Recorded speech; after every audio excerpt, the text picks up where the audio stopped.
आपकी ये मंदिर वाली जो जगह है वो कितने एकड़ में फैली हुई है?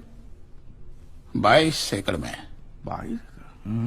जिसमें 322 छोटे छोटे मंदिर हैं भगवान के। ओहो, माने भगवान का पूरा शॉपिंग मॉल ही सजा के रखा है। साइलेंस। और इन सारे मंदिरों में भगवान की सेवा के लिए 142 पुजारी हैं, समझा? आपके मंदिर के बाहर भिखारी कितने बैठते हो पता है आपको? क्या? भिखारी अंदर की 320 मूर्तियां, 142 पुजारी याद है आपको, लेकिन आप ही के मंदिर के बाहर बरसों से कितने भिखारी बैठते हो याद है आपको? मिलॉर्ड, इनके मंदिर के बाहर जो भिखारी बैठते हो उसमें किसी को भी मंदिर के अंदर एंट्री नहीं। अब धूप हो बारिश हो बाहर सड़ते रहने का, अंदर पैर नहीं रखने का। ना मत कहना, ये आप ही के मंदिर के पुजारी ने मुझे बताया था। उसने तो मुझे ये भी बताया था महाराज कि कांजी भाई, ये केस अगर आपको जीतना है ना भैया तो हर सोमवार को आइए। तो मैंने पूछा मिलॉर्ड कि मैं कहाँ हूं? तो कहते हैं शिव जी के मंदिर में आइए और 1 लोटा दूध चढ़ाइए, फिर देखिए। मैंने बोला ठीक है, ये भी करके देख लेते। तो मिलॉर्ड में पहुंच गया मंडे को दूध का लोटा लेकर। ये लंबी लाइन लगी, सबके सब हाथ में लोटा पकड़ के खड़े हुए थे ऐसे। मैंने सोचा अंदर जरूर कोई दूध पीने वाला होगा, वरना ये सबके सब गधे थोड़ी है जो ऐसे लोटा पकड़ के लाइन में खड़े। मेरा नंबर है, मैं अंदर गया, अंदर कोई नहीं था दूध पीने वाला, कोई नहीं। बीच में वो काला पत्थर पड़ा हुआ था, उसे शिवलिंग कहते हैं मूर्ख। हाँ, शिवलिंग पड़ा हुआ था। और वो पत्थर मिलो, वो पत्थर दूध था। और वो पत्थर के बिल्कुल बगल में से छोटी सी पतली सी नाली में से वो सारा दूध बाहर की ओर जा रहा। मैंने बोला कि यस, बाहर तो कोई खड़ा ही खड़ा होगा दूध पीने वाला। देखा बाहर भी कोई नहीं था। वो सारा दूध मिलो उस नाली से निकलकर बाहर गटर में जा रहा, टोटल वेस्ट। और वो गटर को लग के एक भिखारी खड़ा हुआ था, बेचारा 4-5 दिन का भूखा होगा महाराज, भूख के मारे वो कांप रहा था। उसको शायद ये दूध ही पीना था, लेकिन गटर में से कैसे? तो उस भिखारी को मैंने मेरा दूध का लोटा दे दिया और दूध पीकर उसने मुझसे क्या कहा पता है? भगवान तेरा भला करे।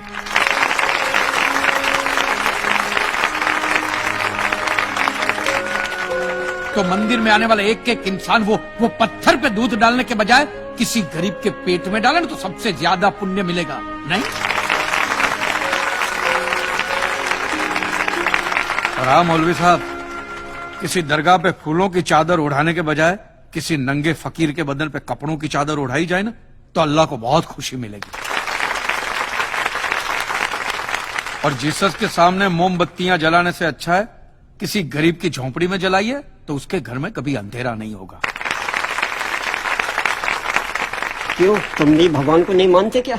अरे मैं खुद भगवान हूँ। अच्छा, तो मैं अमिताभ बच्चन हूँ। देखो कांजी, दूध, चद्दर, मोमबत्ती ये सब चढ़ाना एक प्रथा है। भगवान की पूजा अर्चना, इन सब का मूल्य तुम नहीं समझोगे क्योंकि तुम एक नास्तिक हो। जगत की मोह माया से तुम अभी तक मुक्त नहीं हुए। आप तो हो गए हो ना, आप तो बिल्कुल मोक्ष के दरवाजे पे खड़े हो। तो ये जो रीति रिवाज के नाम पे ढोंग चलते उनको बंद करवाइए ना महाराज। शनिवार को हनुमान जी की मूर्ति पे कितना तेल बर्बाद होता है पता है आपको?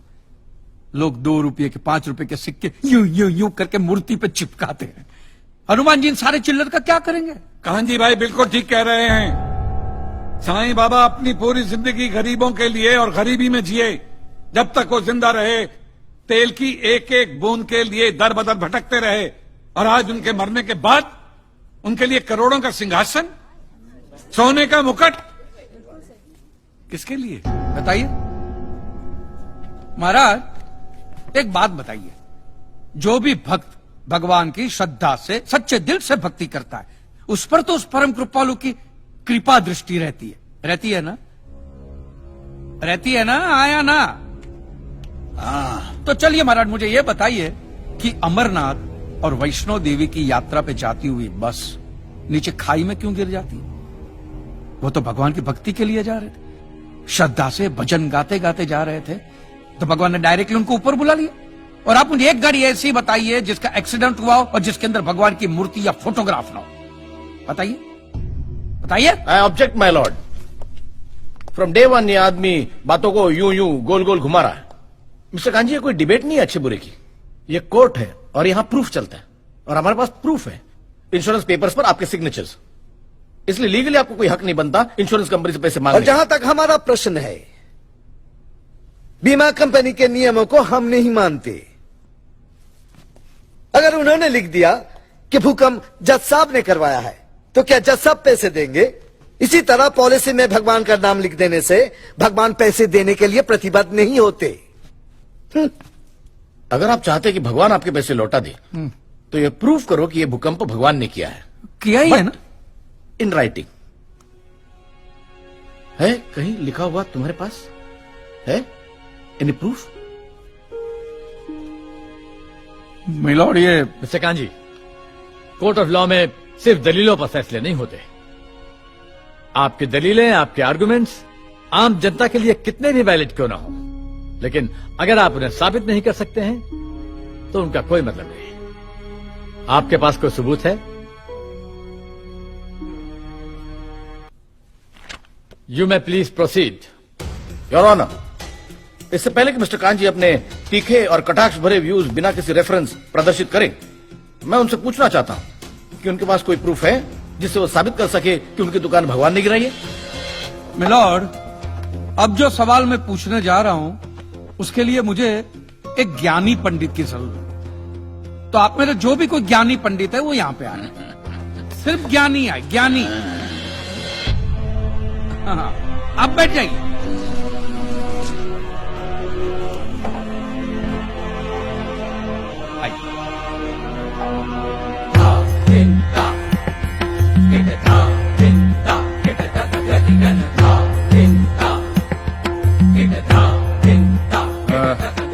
महाराज, आप जो पंडित लोग आपके प्रवचन में जो शास्त्रों की बातें करते हैं, तो शास्त्रों में जो भी लिखा होता है वो सब सही होता है?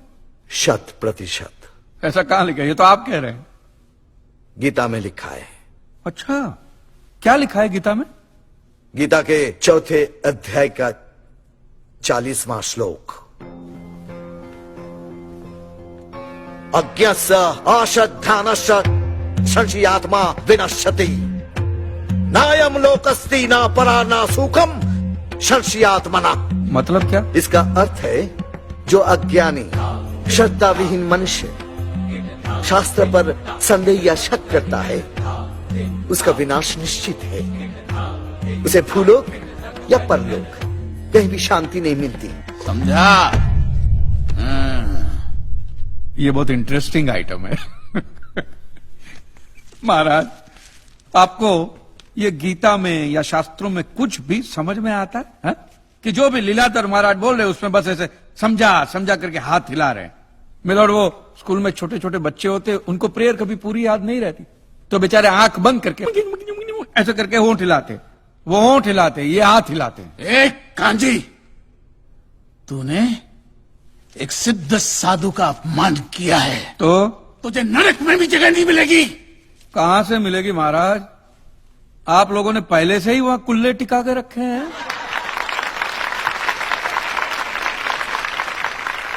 तेरा ये दुस्साहस नास्तिक!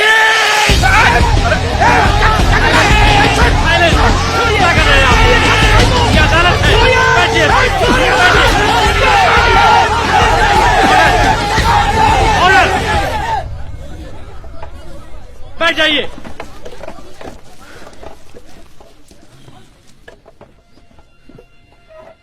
दुखेष्वनु द्विग्न मनः सुखेषु विगत स्पृह वितराग भय क्रोध स्थित धीर मुनि रुच्यते। अध्याय 2 श्लोक 56वां। अर्थात जिस मनुष्य के लिए सुख और दुख समान अवस्था है, जो भय और क्रोध से मुक्त है, जो स्थिर बुद्धि वाला है ना, वही सिद्ध पुरुष कहलाता है।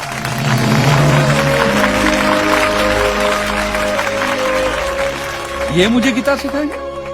अरे ये क्या गीता सिखाएंगे मिलॉर्ड, इन लोगों की तो आईक्यू भी रूम टेम्परेचर से लो है।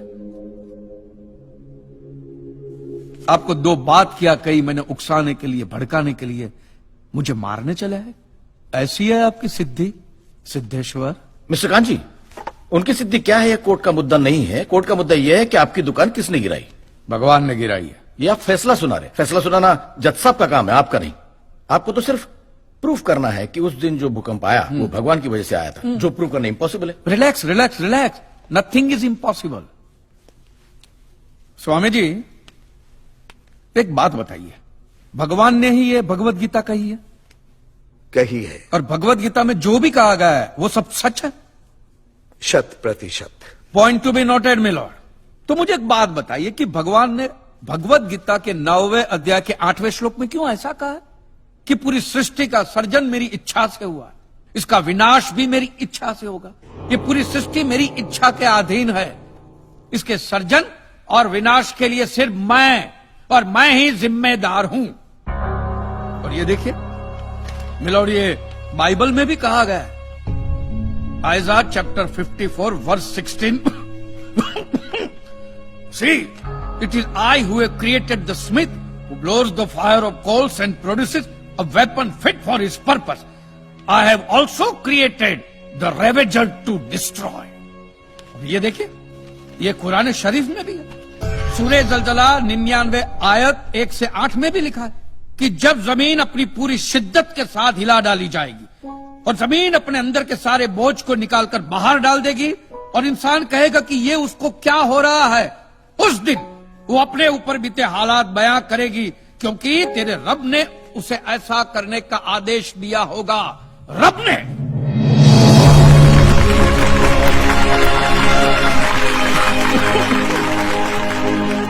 इन सारी बातों का मतलब एक ही होता है मिलोर, कि ये भगवान द्वारा किए हुए भूकंप से ही मेरी दुकान गिरी है। मतलब it is an act of God. ये सब ऊपर वाले की करनी है, और मेरे साथ साथ जिन लोगों का नुकसान ऊपर वाले की वजह से हुआ है उन सब के पैसे भी ऊपर वाला ही देगा, नहीं तो उनके collection agent. Your honour, mister Kanchi Leeladhar Swami को बातों में फंसा रहे। सरदेसाई जी क्या कर रहे हैं आप? अरे बोलने दो, उससे बोलने दो। अगर ये प्रूव हो जाता है कि भगवान है तो हम लोग पैसा देने से बच जाएंगे। अच्छा, पूरा दोष अब आप हम पर थोपना चाहते हैं। अपनी स्कीम से बचने के लिए आप भगवान का नाम नहीं ले सकते, क्योंकि भगवान पर सिर्फ हमारा कॉपीराइट है। कॉपीराइट?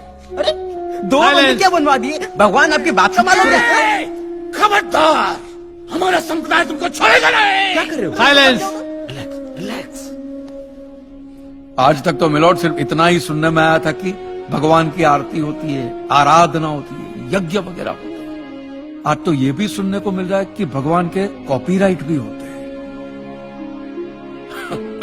भगवान के कॉपीराइट ऊपर वाले की ब्रांड बना दी है इन्होंने। आज मुझे विश्वास हो गया है कि भगवान नहीं है, बिल्कुल नहीं है, हो ही नहीं सकता, क्योंकि अगर वो होते तो उसने आप जैसे पाखंडियों को तो कब का उठा लिया होता। मुझे जो करना था वो मैंने साबित कर दिया है मिलोड। अब इसका पूरा फैसला